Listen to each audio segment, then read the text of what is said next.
ఆకాశమే హద్దుగా పెరిగిన బంగారం వెండి ధరలు భారీగా పతనమవుతున్నాయి. కమోడిటీ మార్కెట్లో బిగ్గెస్ట్ డౌన్ఫాల్. 2 రోజుల్లోనే 1,25,000 పడిపోయింది కిలో వెండి ధర. ఇవాళ ఒక్కరోజే 1,00,000కు పైగా పతనమైంది. 2 రోజుల్లోనే 22,000 పడిపోయింది బంగారం ధర. ఇవాళ ఒక్కరోజే 12,000కు పైగా బంగారం పతనమైంది.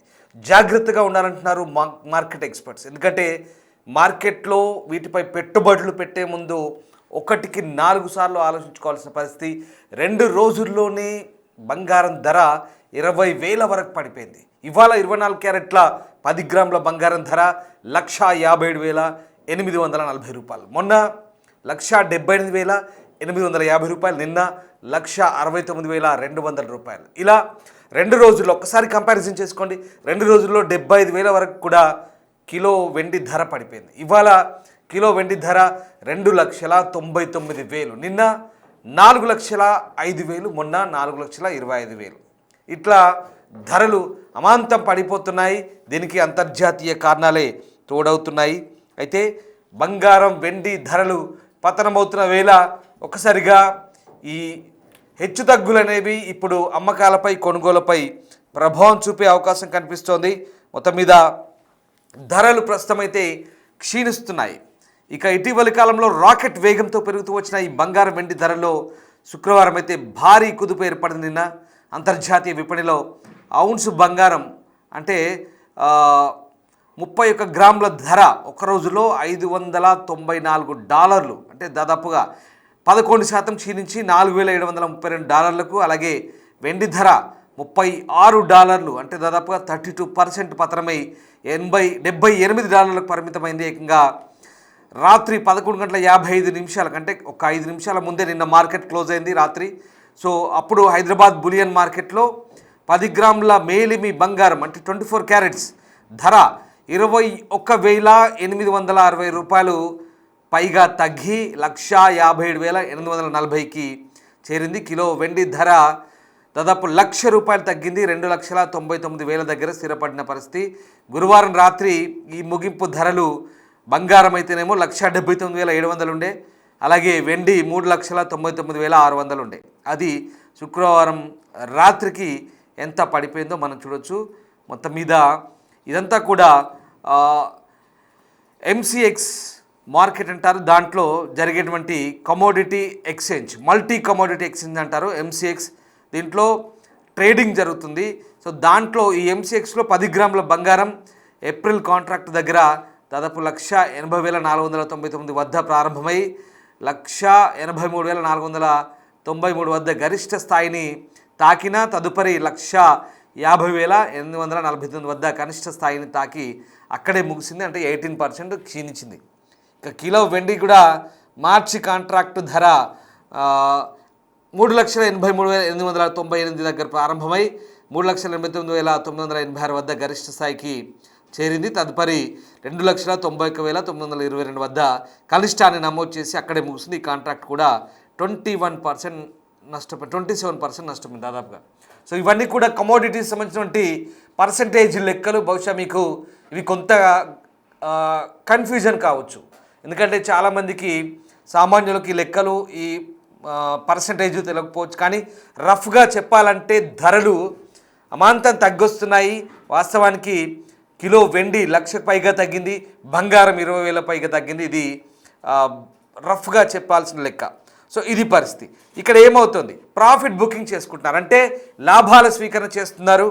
కమోడిటీస్ ట్రేడింగ్లో పసిడి వెండి ధరలో ఒక్కరోజు పతనం గత 15 ఏళ్ళలో ఎప్పుడు ఇంతలా లేదు విశ్లేషకులు అంటున్నారు. వెండి ధర 27% ఒక్క రోజులో క్షీణించింది. 2011 తర్వాత ఇప్పుడే బంగారం ధర 15% తగ్గింది. ఊహించని గరిష్ట స్థాయిలకు చేరినటువంటి లోహాలు మదుపర్లు లాభాల స్వీకరణకు దిగడం ప్రధాన కారణం. ఇక్కడ అమెరికా ఫెడరల్ రిజర్వ్ చైర్మన్గా నియమితులైన నేపథ్యంలో కొత్త కరెన్సీలతో పోలిస్తే డాలర్ బలోపేతమైంది. ఇది విలువైన లోహాల ట్రేడింగ్పై ప్రభావం చూపినట్టుగా మనకు చాలా క్లియర్గా అర్థమవుతుంది. సో మొత్తం మీద వెండి ధరలు ఇంకా 50% క్రాష్ గ్యారంటీ అంటూ జేపీ మోర్గాన్ ఎక్స్పర్ట్స్ కూడా చెప్పబోతున్నారు. దీంతో రాబోయే రోజుల్లో సిల్వర్ మరింత క్రాష్ ఉండబోతుందా, బంగారంతో పోటీ పడుతూ పెరుగుతున్నటువంటి వెండి రాబోయే రోజుల్లో మరింత తగ్గబోతుందా, ఏం జరగబోతోంది? వాస్తవానికి ఈ బంగారం ఎవరైతే పెట్టుబడి పెట్టారో అంతే, ఇదంతా పేపర్ వర్క్. పెట్టుబడి పెట్టారంటే ఎవరు కూడా బంగారాన్ని ఫిజికల్గా కొని లేదా కట్టలు డబ్బులు తీసుకుపోయి పెట్టుబడి కొనే అలా కాదు. ఇది ఏంటంటే ఇది పేపర్ వర్క్. ఇదంతా కూడా ఫ్యూచర్స్ అంటారు. అంటే స్టాక్ మార్కెట్లో లెక్కల ప్రకారం కంప్యూటర్ అల్గారిథం ప్రకారం జరిపే లెక్కలు కొనుగోలు అనమాట. సో దాంట్లో ఏమవుతుందంటే ఒక్కసారి చాలామంది అడ్డగోలుగా స్టాక్ చేసి పెట్టుకున్నారు. మనం నిన్న కూడా ఆల్రెడీ డిస్కస్ చేసాం. స్టాక్ చేసి పెట్టుకున్నప్పుడు ఏమవుతుంది, ఈ ఇన్వెస్టర్స్ అంటే మదుపుదారులు ఎవరైతే ఉన్నారో వాళ్ళంతా కూడా ఒక్కసారిగా అక్కడ డాలర్ రేటు పెరుగుతోంది. అమెరికా ఫెడరల్ బ్యాంక్ అంటారు, అక్కడి సెంట్రల్ బ్యాంక్ అది. అక్కడి బ్యాంకుకు కొత్త చీఫ్ నియమించారు, కొత్త అధిపతి నియమించారు. దీంతో ఏమవుతుంది, అక్కడ డాలర్ బలపడ్డప్పుడు సెంటిమెంట్ అక్కడ డాలర్ మీద మళ్ళినప్పుడు ఈ లోహాలు ఏవైతే ఉన్నాయో బంగారం వెండి తగ్గుముఖం పట్టాయి. దీని ఇప్పటికే చాలామంది అడ్డగోలుగా కొన్నారు కాబట్టి ఇంకా ఎక్కువ అయితే బాగుంటుంది చెప్పి దీన్ని లాభాల స్వీకరణ అంటే కొన్నదాన్ని స్టాక్స్ ఏవైతే ఉన్నాయో వాటిని అమ్మి దాన్ని లాభం చేసుకుంటున్నారు. సో లాభాల స్వీకరణ, ప్రాఫిట్ బుకింగ్ అంటారు. చేసుకున్నప్పుడు ఏమవుతుంది, ఆటోమేటిక్గా కొనుగోలు తగ్గినప్పుడు ఏమవుతుంది, ఈ లాభాలు స్వీకరించినప్పుడు అమ్మకాలు పెరిగి కొనుగోలు తగ్గినప్పుడు ఆటోమేటిక్గా ధర పడిపోతుంది. సో అది జరుగుతుంది. ఆ రకంగా నిన్న నైట్ వరకు కూడా ఎంసీఎక్స్ ఏదైతే మార్కెట్ ఉంటుందో ఈ ట్రేడింగ్ మార్కెట్లో ఇదంతా కూడా నిన్న నైట్ వరకు కూడా బంగారం దాదాపుగా 20,000 పైగా పడిపోయింది. వెండి దాదాపుగా 1,00,000 పైగా పడిపోయిన పరిస్థితి. ఇంకా ఇవాళ మార్కెట్ నైట్ ఎలా ఉంటుందో చెప్పలేం. ఇదంతా కూడా మీరు గమనించండి. ఈ వార్త చెప్పే సమయానికి అంటే ఇవాళ రాత్రికి ఎప్పటికప్పుడు ఈ బంగారం వెండి ధరలు హెచ్చుతగ్గులు ఉంటాయి, మారుతూ ఉంటాయి. ప్రతి గంటకు ఆ రేట్లు అనేవి హెచ్చుతగ్గులు ఉంటాయి. ఖచ్చితంగా అంటే మీరు ఎప్పటికప్పుడు సరిచూసుకోవాల్సింది ఈ రేట్లకు సంబంధించి. సో రేపు 2 రోజుల తర్వాత మళ్ళీ పెరగొచ్చు, తగ్గొచ్చు. అంతర్జాతీయ మార్కెట్ల ప్రభావం ఎలా ఉంటుందో చెప్పలేం. ఓవైపు టెన్షన్స్ ఉన్నాయి, ఆ టెన్షన్స్ అన్నీ కూడా కాస్త తగ్గుముఖం పట్టాయి కాబట్టి గొడవలు అక్కడ రష్యా ఉక్రెయిన్ తర్వాత అది కొనసాగుతుంది. బట్ ఇక్కడ అమెరికాకు సంబంధించి కొంత ఇరాన్, వెనిజులా, గ్రీన్లాండ్ ఇట్లాంటి ప్రస్తుతానికి అయితే కాస్త సైలెంట్ అయిపోయారు కాబట్టి ఈ రేట్ల విషయంలో కొంత హెచ్చుతగ్గులున్నాయి. ఇది పరిస్థితి. అసలు ఎలా ఉండబోతుంది మార్కెట్లో నిపుణులు ఏం చెప్తున్నారు, మొత్తం మీద ఈ హెచ్చుతగ్గుల కారణాలు ఏంటి, అంతర్జాతీయంగా ఎలాంటి పరిణామాలు ఉన్నాయి, అవి మన మార్కెట్పై ఎలాంటి ప్రభావం చూపుతున్నాయి. నిజంగా ఇప్పుడు నేను చెప్పే అంశాలన్నీ కూడా సామాన్య ప్రేక్షకుడు ఎవరైనా చూస్తే కనుక కొంచెం కన్ఫ్యూజ్ కావచ్చు. లెక్కలేంటి, ట్రేడింగ్ ఏంటి, మార్కెట్ ఏంటి, ఇదంతా అంతర్జాతీయ మార్కెట్లు ఏంటి అనిపించచ్చు. దానికి ఆ సందేహాలకు నిపుణులు మీకు సమాధానాలు చెప్పే ప్రయత్నం చేస్తారు. మన హైదరాబాద్ మార్కెట్లో ఎట్లా ఉంది, బులియన్ మార్కెట్లో రఫ్గా లెక్కెంత, తులం బంగారం ఎట్లా ఉంది, కిలో వెండి ఎంత ఉంది, మొత్తం లెక్కలు ప్రస్తుతం నిపుణులు మీకు చెప్పే ప్రయత్నం చేస్తారు. పూర్తి సమాచారాన్ని మా ప్రతినిధి అంజుమా మార్కెట్ ఎక్స్పర్ట్స్తో అందిస్తారు. బంగారం వెండి ధరల్లో భారీగా హెచ్చు తగ్గులను చూస్తున్నాము. అయితే మార్కెట్ ఏ విధంగా ఉండబోతోంది, ఇంకా బంగారం వెండి ధరలు పెరిగే అవకాశం ఉందా, లేదంటే ఇప్పుడు తగ్గుతున్నట్లుగా తగ్గుముఖం పట్టే అవకాశాలే ఎక్కువగా కనిపిస్తున్నాయా అనేది కూడా తెలుసుకుందాము. మనతో పాటు గోల్డ్ అనలిస్ట్ నమశివాయ గారు ఉన్నారు. ఒకసారి ఆయనతో మాట్లాడదాము. నమస్తే సార్. సార్, నిన్న ఎవరు ఊహించని విధంగా వెండి కిలోకి 4 లక్షల వరకు వెళ్ళి మళ్ళీ అమాంతం ఒక్కసారిగా దిగిపోయింది. అదేవిధంగా బంగారం కూడా అదే విధంగా ఉంది. ఎందుకు అంటారు? అంటే అది పెరగాల్సిన దానికన్నా చాలా స్టీప్గా పెరిగింది కదా, పారాబోలిక్ మూమెంట్ వచ్చింది. కాబట్టి నిన్న చెప్తూనే ఉన్నాను నేను కూడా, ఇది పొంగు లాంటిదండి, జాగ్రత్తగా ఉండాలి. పాల పొంగు ఎలా అయితే అదేదో రియల్గా స్ట్రెంత్లు పెరగదు, అది ఓన్లీ పొంగు వస్తుంది, అది టెంపరీ, మళ్ళీ పడిపోతుంది. సో ఇలాంటి పొంగులాగా కనబడుతుంది, జాగ్రత్తగా ఉండాలి. పడిపోయే ఛాన్స్ ఉంది, పడిపోయే ప్రమాదం ఉంది. ఒకటే రోజులో 50,000 సిల్వర్ కరెక్ట్ అయినా అవ్వచ్చు, ఎప్పుడవుతుంది ఎవరు చెప్పలేం, కానీ బట్ సూన్ జరుగుతుందని చెప్పడం జరిగింది. సో నిన్న మధ్యాహ్నం మాట్లాడాను, ఈవినింగ్ కల్లా ఇది జరగడం చూసాము. సో ఇక్కడ నుండి కూడా అంటే ఇట్లాంటి టైప్ ఆఫ్ మూమెంట్స్ వచ్చినప్పుడు జనరల్గా కరెక్ట్ అయిన ఒక రోజులోనే రివర్స్ అవ్వదు. జనరల్గా ఐఎమ్ టాకింగ్ అబౌట్ 80% ఛాన్స్ ఏంటంటే రివర్స్ అవ్వదు, అంటే మళ్ళీ అప్ సైడ్ పోదు, కొంత కన్సాలిడేట్ అవ్వాలి. కాబట్టి మేబీ రానున్న కాలంలో నేను అనుకోవడం ఒక 8 to 10% గోల్డ్ కరెక్ట్ అయ్యే అవకాశం ఉంది. Maybe 1,50,000 to 1,55,000 band pure gold నేను మాట్లాడేది రేటు. ఆ లెవెల్ వస్తే బహుశా మిస్ అయ్యాము అనుకున్న వాళ్ళు దాదాపు 1,90,000 వరకు పోయింది. సో ఆల్మోస్ట్ 2 lakhs దగ్గరికి పోయి కరెక్ట్ అయింది. కాబట్టి 1,55,000 రేంజ్ వస్తే మిస్ అయిన వాళ్ళు కొనాలనుకుంటే కొంత కొండ మొదలు పట్టేచ్చేమో అని అనిపిస్తుంది నాకు. అక్కడ కూడా సపోర్ట్ దొరుకుతుందా లేదా చూడాలి. ఏం డిపెండ్స్ అండి, ఇప్పుడు గ్లోబల్ న్యూస్ని బట్టి ఉంటుంది. ఎప్పుడైతే ఇంత స్టీప్గా పెరుగుతుందో పారాబోలిక్ మూమెంట్ వచ్చినప్పుడు తప్పకుండా ఇలాంటి కరెక్షన్స్ కూడా రావాలి. సో ఇప్పుడు ఇమీడియట్గా ఇవాళ కొనాలి అంటే answer is no. Better wait. My experiences wait for some more days. So సరే, అయితే 2025లో ఇప్పుడు 26లో కూడా చూస్తే నిజంగానే గోల్డ్ సిల్వర్ బుల్ రన్ అనేది చూస్తున్నాము. అంటే ఎవరు ఊహించని విధంగా బంగారంలో మనకి అధికంగా ధరలు పెరిగాయి, అదేవిధంగా వెండిలో కూడా అదే విధంగా పెరిగాయి. అయితే ఇప్పుడే ఎందుకు ఈ విధంగా ఇంత భారీగా పెరుగుదల అనేది చూసాము అంటారు?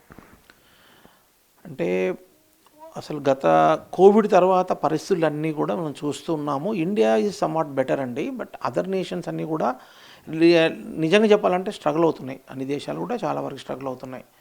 సో తర్వాత దానికి తోడు యుద్ధాలు. సో ఈ యుద్ధాలన్నీ కూడా ఏంటంటే ఎకానమీస్ తీస్తున్నాయి. ఆ కంట్రీస్ ఎకానమీ దెబ్బ పడుతుంది. వాటి మీద ఆ కంట్రీస్ మీద డిపెండ్ అయిన ఎకానమీస్ కూడా ఎఫెక్ట్ అవుతూ ఉన్నాయి. సో గ్లోబల్గా చాలా డిస్టర్బెన్స్ అవుతూ ఉంది. సో అదొక పక్కన నడుస్తుంటే ఇంకో పక్కన మనకి ట్రంప్ తీసుకునే నిర్ణయాలన్నీ కూడా చాలా ఇబ్బందికరంగా ఉన్నాయి. ఒక పక్క డాలర్ వీక్ ఉంది, హ్యూజ్ డెట్ ఉంది అమెరికాకి. దాన్ని ఎలా సరిదిద్దాలో చూడకుండా నేను యూనిలాటరల్గా నిర్ణయాలు తీసేసుకుంటాను, మీరంతా వినాల్సిందే అని ఒక నియంత పాలన చేసే ప్రయత్నం చేస్తున్నారు. ఆ దేశం ఉంటే ఆ దేశం వరకు నడుస్తుంది, కానీ మిగతా అన్ని దేశాల మీద మరి నియంతలాగా ప్రవర్తిస్తే అయ్యే పని కాదు. సో దానివల్ల ఏంటంటే డాలర్ రిజర్వ్స్ పెట్టుకున్న వాళ్ళందరికీ లోపల భయం మొదలైంది. ఎప్పుడైతే రష్యాని వాళ్ళ రిజర్వ్స్ అన్ని మీ డాలర్ రిజర్వ్స్ అన్నీ నేను బ్లాక్ చేసేసాను, you can not take back అనగానే ఏదో భవిష్యత్తులో ఒక రోజున మా దేశంలో కూడా మా రిజర్వ్స్ కూడా ఇట్లానే అవుతుంది ఏమని భయం అనేది అన్ని దేశాల్లో పుట్టడం జరిగింది. సో దానికి ప్రత్యామ్నాయంగా వెతుకుతున్నారు. దానికి బంగారం అనేది ఒక మార్గంగా ఉంది. కాబట్టి దేశాలే, చైనా చాలా అగ్రెసివ్గా ఉంటుంది, కొనడం మొదలుపెట్టాయి. ఇండివిజువల్ ఇన్వెస్టర్స్ లేకపోతే ఒక ఈటీఎఫ్ లేకపోతే ఎవరు ఇన్స్టిట్యూషన్ కొంటే బంగారం వెండి పెరగడం కాదండి. మెయిన్ రీజన్ దేశాలు కొంటున్నాయి, అంటే సెంట్రల్ బ్యాంక్స్ కొంటున్నాయి. సో చైనా విపరీతంగా అగ్రెసివ్గా కొంటుంది. ముందు గోల్డ్ కొనడం స్టార్ట్ పెట్టిన తర్వాత సిల్వర్ కూడా కొంటున్నట్టుంది. సో లేకపోతే ఇంత పెరగదు, సిల్వర్ కొనకపోతే ఇంత పెరగదు. సో చైనీస్ ఇన్వెస్టర్లు అయితే కొంటున్నారు, అదైతే తెలుస్తూ ఉంది. There is a premium almost last 8-9 days నుండి వింటున్నాం. వాళ్ళు 8 to 10% $10 ఎక్కువ పెట్టి కొంటున్నారని విన్నాం, అంటే చూస్తున్నాం మనం. సో చైనా న్యూస్ అనేది ఎగ్జాక్ట్గా మనకి పక్కాగా ఎవరు ఇచ్చేవాళ్ళు లేరు, కానీ ఎవరైతే గమనించారో వాళ్ళు చెప్తున్నారు. సో ఇది మొరార్లెస్ ప్రీమియం పెట్టి కొంటున్నారు వాళ్ళు చైనీస్ అని తెలుస్తుంది. సో దానివల్లనే ఇంకా ఉధృతంగా పెరగడం సిల్వర్లో చూసాము. సో ఇదంతా కూడా ట్రంప్ రాకతో ప్రాబ్లమ్స్ పెరిగినాయి. ఈ టారిఫ్స్ అని యూనిలాటరల్గా డెసిషన్ తీసుకోవడము, అన్ని యుద్ధ వాతావరణం సృష్టించడము, థర్డ్ వరల్డ్ వార్ వస్తుందని చెప్పడము, ఇట్లాంటి రకరకాల సమస్యలు క్రియేట్ చేస్తున్నాడు. ఒక్కొక్క దేశాన్ని ఒక్కొక్క రకంగా బెదిరిస్తున్నాడు, బలవంతాన్ని ఆక్యుపై చేసే ప్రయత్నం చేస్తున్నాడు. ఇవన్నీ ఏంటంటే యుద్ధ వాతావరణం కదా. న్యాచురల్గా ఈ కాలంలో యుద్ధం అంటే సైన్యము దిగి యుద్ధం చేస్తాను కాదు కదా. ఈ యుద్ధం అంటే ఈ కాలం అంతా టెక్నాలజీ డ్రివెన్ యుద్ధం ఉంటాయి, ఇలాంటివే. ఇది nothing but third world war ఏమో ఇట్లానే కంటిన్యూ చేస్తే ఆ పెద్ద మనిషి. So nothing but third world war, everybody is opposing now. US is fighting with so many countries లాగా ఉంది. సో ఈ 21వ శతాబ్దంలో బహుశా ఇట్లాంటి యుద్ధాలే వస్తాయేమో. సో కాబట్టి పరిస్థితులు బాగలేవు, డాలర్ వీక్ అవుతుంది. డాలర్ ఎవరు నమ్మే పరిస్థితులు లేదు. వాళ్ళ డెట్ కూడా వాళ్ళు చెప్పిన $38 trillion కాదు, ఇంకా ఎక్కువ ఉంటుందని చెప్తున్నారు. So we don't know. So $38 trillion itself is huge. అంటే దానిపై ఇచ్చి 60 కానీ $80 trillion కానీ ఉండొచ్చు అని చెప్తున్నారు. We do not know, but అఫీషియల్గా డిక్లేర్ చేసిన $38 trillion itself is huge debt. So కాబట్టి డాలర్ని ఎవరు నమ్మట్లేదు, డాలర్ ప్రత్యామ్నాయం చూసుకుంటున్నారు, డాలర్ నుండి పారిపోయే ప్రయత్నం చేస్తున్నాయి దేశాలు. సో కాబట్టి బంగారము తర్వాత వెండిలో కూడా పెట్టుబడులు వస్తున్నాయి. సో రిటైల్ ఇన్వెస్టర్లు కూడా పెట్టుబడులు బాగా విపరీతంగా పెడుతున్నారు ఈ కాలంలో. సో వీటి వల్ల పెరుగుతూ ఉంది నాన్ స్టాప్గా. భవిష్యత్తులో కూడా ఇట్లానే కంటిన్యూ అవుతుంది అని నమ్మే వాళ్ళ సంఖ్య పెరుగుతుంది రోజు రోజుకి. సో కాబట్టి ఈ రేటు ఒక లెక్క కాదు, ఇక్కడ నుండి కూడా డబుల్ అవుతుంది, 50% పెరుగుతుంది అని చెప్పేవాళ్ళు ఎక్కువైపోతున్నారు రోజు రోజుకి. బట్ ఇంత పెరిగినాక సిల్వర్ ఒకటే ఇయర్లో 4.5 times 5 times పెరిగినాక దానిలో చేయి పెట్టడం అనేది కరెక్ట్ కాదు. యాక్చువల్గా దానికి కొంచెం దూరంగా ఉంటే బెటర్, ఆల్టర్నేటివ్ చూసుకోవడం బెటర్ అండి ఎప్పుడు కూడా. సరే, అయితే బంగారం వెండి ధరలు పెరుగుతున్నాయి కాబట్టి చాలామంది ఇందాక మీరు చెప్పినట్టుగా పెట్టుబడులు పెడుతున్నటువంటి వాళ్ళ సంఖ్య కూడా ఎక్కువగా అవుతోంది. సో పెట్టడం సేఫే అంటారా ఇప్పుడు పెరుగుతున్న ధరల దృష్ట్యా? కాదండి, సేఫ్ కాదు. ఎందుకంటే ఎప్పుడు కూడా రిటైల్ ఫ్రెంజీ వచ్చిందంటే దాని అర్థము దీనిది టాప్ అయిపోయిందని అంటాము. సరే, ఇప్పుడు ఒక పక్కన రిటైల్ ఫ్రెంజీ ఉండి ఇంకో పక్క చైనా లాంటి దేశాలు ఇంకా కొంటూ ఉండొచ్చు. We do not know. అది ఏం చేస్తారు వాళ్ళు అనేది మనకు తెలియదు. సో ఇది మంచి సైన్ కాదు. రిటైల్ ఇంత వెంట పడి కొనడం అనేది చాలా బ్యాడ్ సైన్. అది చూస్తే చాలు దీన్ని అయిపోయిందిరా బాబు, ఈ పరిస్థితి బంగారం వెండి పరిస్థితి అయిపోయింది, కొన్నాళ్ళన్నా సైడ్ వేస్లో మూవ్ అవ్వాలి కొన్నేళ్ళు, లేదంటే పడిపోవాలి. So things are not all right. Experience ఇన్వెస్టర్లు అయితే మేము చేయబెట్టము, కొనము. ఎవరైనా వచ్చినా కానీ ఎందుకు తొందరండి, ఈ అసెట్ క్లాస్ కాకపోతే ఇంకో బెటర్ అసెట్ క్లాస్ చూడండి. ఫర్ ఎగ్జాంపుల్ ఇప్పుడు రియల్ ఎస్టేట్ ఉంది, బాగా తగ్గి ఉన్నాయి హైదరాబాద్ లాంటి ప్రాంతంలో. యూ కెన్ లుక్ ఎట్, బాగా తగ్గుంది కాబట్టి 3 రెట్లు 2 రెట్లు 4 రెట్లైనా అసెట్ ఎంబడి ఎందుకు పడాలండి? ఫూలిష్నెస్ కదా. అంతే స్టాక్ మార్కెట్లో కూడా లాస్ట్ 1 ఇయర్ పైనుండి మార్కెట్లు పెద్దగా పెరగట్లేదు, సైడ్ లైన్స్లో ఉంటున్నాయి, స్లైట్ కరెక్షన్లో ఉంది. Stock market is a good spot, అందులో కూడా మంచి సెక్టర్స్ ఉన్నాయి. So stock market, real estate లాంటివి చూడాలి తప్ప బంగారం వెండి వెంటపడి కొనడం అనేది అది కరెక్ట్ కాదు అని చెప్తాను నేను. మన మహిళలకు కూడా చెప్తాను, బంగారం లేకుండా బతకగలుగుతాము. అది ఆహారం కాదు, అదేమీ పెట్రోల్ డీజిల్ కాదు, లేకపోతే మందులు కావు. ఆహారము అదే, అప్పుడు తప్పదు కొనాలి ఏ రేటు ఉన్నా. కానీ దాని వెంటబడి మళ్ళీ పెట్రోల్ డీజిల్ ఎట్లాగో మనం ఆయిల్ ఎట్లాగో ఇంపోర్ట్ చేస్తున్నాం, హ్యూజ్ ఇంపోర్ట్స్ ఉన్నాయి, దానివల్లనే రూపీ డివాల్యూ అవుతుంది నాన్ స్టాప్గా. సో దాంతో ఇప్పుడు బంగారం వెండి కూడా ఇంపోర్ట్ చేస్తున్నాం. ఈ రెండు కూడా మన దగ్గర గనులు లేవు, మన దగ్గర దొరకవు. సో కాబట్టి విపరీతమైన ఇంపోర్ట్స్ వల్ల దేశానికి అది అరిష్టం తప్ప మంచిది కాదు. కాబట్టి ఆలోచించండి. బంగారం వెండి ఇదేదో నాన్ స్టాప్గా పెరుగుతుంది, బంగారం వెండి నాన్ స్టాప్ పెరుగుతుంది అనుకోవడం కరెక్ట్ కాదు. సో అవసరాలు ఉన్నాయి, పెళ్ళిళ్ళు ఫంక్షన్లు అన్నప్పుడు చూసి అవసరమైనంత వరకు కొనుక్కోండి. ఏదో ఇగో సాటిస్ఫాక్షన్ బంగారం కొనొద్దు, ఇగో సాటిస్ఫాక్షన్ గోల్డ్ కొనొద్దు, సిల్వర్ కొనొద్దండి. So this my sincere advice అండి. అండ్ ఆల్సో రిక్వెస్ట్, ఎందుకంటే మంచిది కాదు, ఇంత పెరిగినాక చేయి పెడితే కాలుతుందండి. సో ఎంతవరకు పడుతుంది అనేది time only will tell us. But ఇక్కడ నుండి మళ్ళీ పెరగచ్చు కూడా, అది ఎవరూ చెప్పలేరు. సో భవిష్యత్తులో ఎలాంటి నిర్ణయాలు దేశాలు తీసుకుంటాయి, ఇంకా కొంటారా లేదా ఎవరో కంట్రీ వచ్చి అమ్మడానికి ముందు పెడుతుందా? అప్పుడు అమ్మడానికి వచ్చింది అనుకోండి, స్ట్రీప్ ఫాలో అవుతుంది. యూరోపియన్ కంట్రీస్ ఎవరైనా వచ్చి వాళ్ళ దగ్గర రిజర్వ్స్ కొన్ని అమ్ముతానన్నారు అనుకోండి, స్ట్రీప్ ఫాలో అవుతుంది. సో కాబట్టి ఫస్ట్ థింగ్ ఏంటంటే ఈ లెవెల్లో అసలు రేటు చూడడం ఆపేసేయండి, అప్పుడు కొనాలనిపించదు. తర్వాత రీజనబుల్ కరెక్షన్ వస్తేనే ఆలోచించాలి. పెళ్ళిళ్ళు ఫంక్షన్లు ఉంటే 1,55,000 ప్యూర్ గోల్డ్ ఆ లెవెల్కి వస్తే probably you can look at. ఫంక్షన్లు పెళ్ళిళ్ళు ఉన్నాయి మాకు కావాలి అనుకుంటే. రెండోది తగ్గించుకుంటే బెటర్ అండి. బంగారం వెండి కొనడం తగ్గించుకుంటే బెటరు. ఇంత రేట్లు పెట్టి కొనడం అనేది కరెక్ట్ కానే కాదు. ఏ అసెట్ క్లాస్ అయినా కానీ కరెక్షన్లో ఉన్నప్పుడు కొనుక్కోవాలి, కానీ విపరీతంగా పెరిగినాక మనం వెళ్ళి దాని వెంటబడి ఇంకా మార్కెట్లో 4 లక్షల రేటు ఉందంటే నువ్వు 25,000 ఎక్కువ అని దుకాణదారు అంటున్నారంట. 20,000 ప్రీమియం ఇవ్వు, ఎక్స్ట్రా రేట్ ఇవ్వని అడుగుతున్నారు.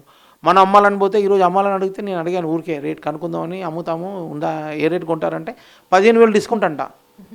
సో ఏం జరుగుతుంది ఇక్కడ? So this is not fair, this is not correct. బంగారం వెండి కొనాలంటే ఫిజికల్ గోల్డే కొనాల్సిన పని లేదండి, ఫిజికల్ సిల్వర్ కొనాల్సిన పని లేదండి, అమ్మేటప్పుడు ప్రీమియంలు కొనేటప్పుడు ప్రీమియం పెట్టాల్సిన పని లేదండి. మీరు ఇప్పుడు ఎక్స్చేంజ్లో ట్రేడెడ్ ఫండ్స్ ఉన్నాయి, ఈటీఎఫ్ ఉంటుంది, ఎన్ఎస్సి బిఎస్సి వీటిలలో ఈటీఎఫ్లు ఉన్నాయి. సో బీస్ అంటాము, గోల్డ్ బీసు సిల్వర్ బీసు, అవి కొనుక్కోవచ్చు. సో కాకపోతే ప్రైస్ ఈ రేటుకి సమానంగా ప్రైస్ కనబడదు మీకు, అది కొంచెం డిస్కౌంట్ లాగా కనబడుతుంది. ప్రైస్ కొనేటప్పుడు డిస్కౌంట్ ఉంటుంది, మళ్ళీ అమ్మేటప్పుడు అదే డిస్కౌంట్ ఉంటుంది. కానీ ఇక్కడ ఎంత పెరుగుతుందో అక్కడ కూడా అంతే పెరుగుతూ ఉంటుంది, ఇక్కడ ఎంత తగ్గుతుందో ఫిజికల్గా అక్కడ కూడా అంతే తగ్గుతూ ఉంటుంది. కాబట్టి అట్లాంటివి చూసుకోవడం బెటర్ అండి.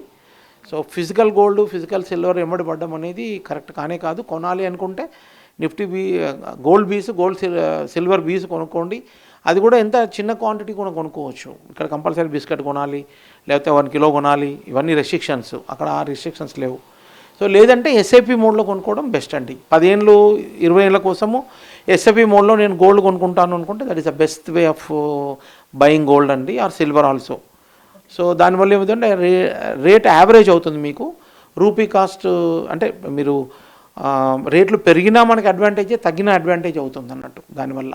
సో చాలా బ్యూటిఫుల్ బెనిఫిట్స్ వస్తాయి. ఎస్ఐపి మోడ్లో కొనుక్కోవడం మనం సలహా ఇస్తున్నాం. Thank you sir, thank you so much. So ప్రస్తుతం చూసినట్లయితే కూడా బంగారం వెండి ధరల్లో ఎప్పుడూ చూడని విధంగా, అంటే ఈ మధ్య కాలంలో చూడని విధంగా డౌన్ఫాల్ అనేది చూసాము. నిన్నటికి ఈ రోజుకే వెండిలో దాదాపు 50,000 కరెక్షన్ అనేది చూసాము. అయితే బంగారం కూడా అదే విధంగా మనకి తగ్గుతూ వస్తుంది. కానీ స్టేబుల్గా ఒక రేటుకు వచ్చిన తర్వాత కొనుగోలు చేయడం మంచిదని, ప్రస్తుతం ఎవరు కూడా ఆవేశపడి కొనుగోలు చేయడం కానీ ఇన్వెస్ట్ చేయడం కానీ చేయకుండా ఉండటమే మంచిది అని కూడా ఆర్థికవేత్తలు అయితే సూచిస్తున్నారు. విడిజన్స్ గౌరవ్తో అంజుమ, బిగ్ టీవీ, హైదరాబాద్.